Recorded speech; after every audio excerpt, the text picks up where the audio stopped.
नमस्कार मित्रांनो, मुख्यमंत्री युवा कार्यप्रशिक्षण योजनेमध्ये काही बदल करण्यात आले आहेत. आता या नवीन बदलानुसार खाजगी कंपन्यांमध्ये सुद्धा नोकरी मिळणार आहे. या संदर्भात महाराष्ट्र शासनाचा जी.आर. निर्गमित झाला आहे. हा संपूर्ण जी.आर. आपण आजच्या व्हिडिओच्या माध्यमातून बघणार आहोत. मित्रांनो, तुम्ही बघू शकता, मुख्यमंत्री युवा कार्यप्रशिक्षण योजनेच्या अंमलबजावणीस मान्यता देण्याबाबतचा दिनांक 16 सप्टेंबर 2024 रोजी निर्गमित झालेला शासन निर्णय आहे. यामध्ये काय आहे ते थोडक्यात समजून घेऊयात. प्रस्तावनेमध्ये तुम्ही बघू शकता, राज्यातील युवकांना त्यांच्या शिक्षणानंतर प्रत्यक्ष कामाचे प्रशिक्षण देऊन त्यांची रोजगार मिळण्याची क्षमता वाढविण्याकरिता संदर्भाधीन दिनांक 9/7/2024च्या शासन निर्णयामुळे मुख्यमंत्री युवा कार्यप्रशिक्षण योजना कार्यान्वित करण्यात आली आहे. सदर योजनेचा व्यापक प्रचार होऊन अधिकाधिक उमेदवारांना कार्यप्रशिक्षणाच्या संधी उपलब्ध होण्याच्या दृष्टीने संदर्भाधीन दिनांक 9/9/2024च्या शासन निर्णयामुळे अतिरिक्त सूचना निर्गमित करण्यात आल्या आहेत. आता शुद्धीपत्रक काय आहे ते बघा.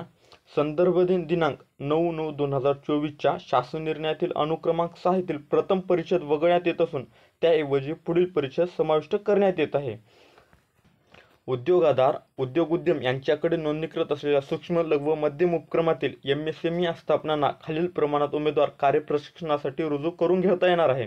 म्हणजेच मित्रांनो, ज्यांच्याकडे उद्योगआधार व उद्योग उद्यम सर्टिफिकेट आहे त्यांना सुद्धा आता युवा कार्यप्रशिक्षण योजनेअंतर्गत कामगार रुजू करून घेता येणार आहे. त्यांचं मनुष्यबळ कसं असणार आहे ते बघा.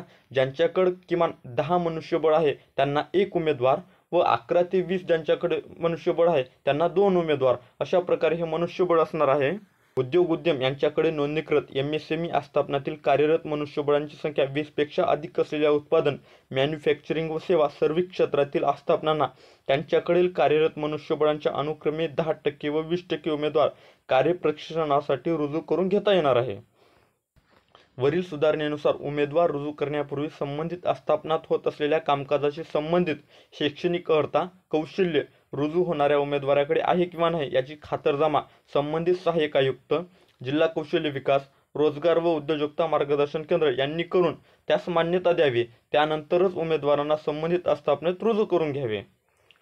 DPIIT यांच्याकडे नोंदणीकृत स्टार्टअप्स क्षेत्रातील आस्थापनांना कार्यप्रशिक्षणासाठी उमेदवार रुजू करून घेण्याबाबतची तरतूद कायम राहणार आहे. सदर निर्णय हा महाराष्ट्र शासनाच्या www.maharashtra.gov.in या संकेतस्थळावर उपलब्ध आहे. तेथे जाऊन तुम्ही बघू शकता. अशा प्रकारचा जी.आर. होता मित्रांनो. धन्यवाद.